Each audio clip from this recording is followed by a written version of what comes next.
राजस्थान के कृषि मंत्री डॉक्टर किरोड़ी लाल मीणा ने पांचला बांध से नहरों में पानी छोड़े जाने के मुद्दे पर मुख्यमंत्री भजनलाल शर्मा को पत्र लिखकर तत्काल हस्तक्षेप की मांग की।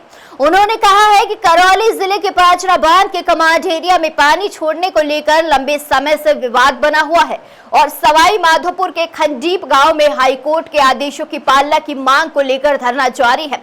डॉक्टर मीणा ने पत्र में चेतावनी देते हुए कहा है कि क्षेत्र के लोग लगातार उनसे हस्तक्षेप करने की मांग कर रहे हैं और यदि जल्द समाधान नहीं निकला तो उन्हें मजबूरन कुछ कदम उठाने पड़ सकते हैं।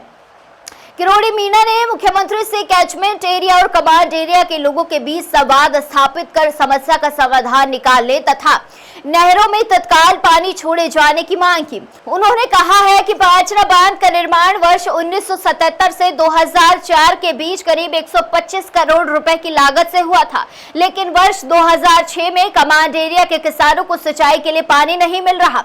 इससे न केवल खेती प्रभावित हुई बल्कि कई गांवों में पेयजल संकट गहरा गया। बता दें, पत्र में उन्होंने दावा किया है कि कमांड एरिया के 35 गांव की करीब 40,000 बीघा भूमि सिंचाई से वंचित है, जिससे लगभग 1.25 लाख लोगों को हर वर्ष करीब 200 करोड़ रुपए का नुकसान उठाना पड़ रहा है। उनके अनुसार पिछले 20 वर्षों में किसानों को लगभग 4,000 करोड़ रुपए का आर्थिक नुकसान हो चुका है। पानी की कमी के कारण किसानों की आय घटी है, बेरोजगारी बढ़ी है और पलायन जैसी स्थिति पैदा हो गई।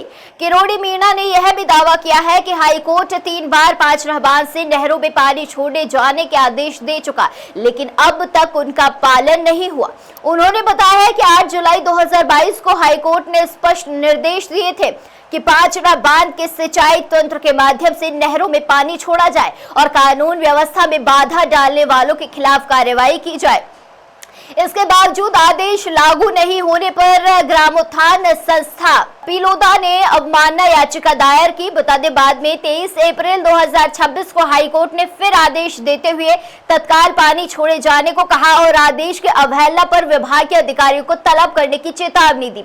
वहीं पांचला बांध के आसपास के 39 गांव के लोग भी अपनी मांगों को लेकर आंदोलन कर रहे हैं। उनका कहना है कि पहले उनके गांव को सिंचाई और पेयजल की सुविधा उपलब्ध करवाई जाए, उसके बाद ही कमांड एरिया की नहरों में पानी छोड़ा जाए। चूंकि इन गांवों की अधिकांश जमीन ऊंचाई पर स्थित है, इसीलिए वहां सामान्य प्रवाह से जो है पानी पहुंचना संभव नहीं है। इस समस्या के समाधान के लिए राज्य सरकार ने 13 गांवों की लगभग 1973 हेक्टेयर भूमि की सिंचाई हेतु 200 MCFT क्षमता की लिफ्ट परियोजना तैयार की है। बता दें कि इसके अलावा पांचला बांध और नहरों के पुनर्वास कार्यों के लिए 11.46 करोड़ रुपए की परियोजना पर काम चल रहा है तथा सरकार ने आसपास के गांवों में सिंचाई सुविधाओं के विस्तार के लिए 50 करोड़ रुपए का बजट भी स्वीकृत किया है। अब पांचला बांध का ये मुद्दा राजनीतिक और प्रशासनिक दोनों स्तरों पर गंभीर होता जा रहा है। एक और हाईकोर्ट के आदेशों के पालन का दबाव है, तो वहीं दूसरी ओर बांध के आसपास और कमांड एरिया के किसानों की अलग अलग मांगों के बीच संतुलन बनाना सरकार के लिए बड़ी चुनौती बन गया है।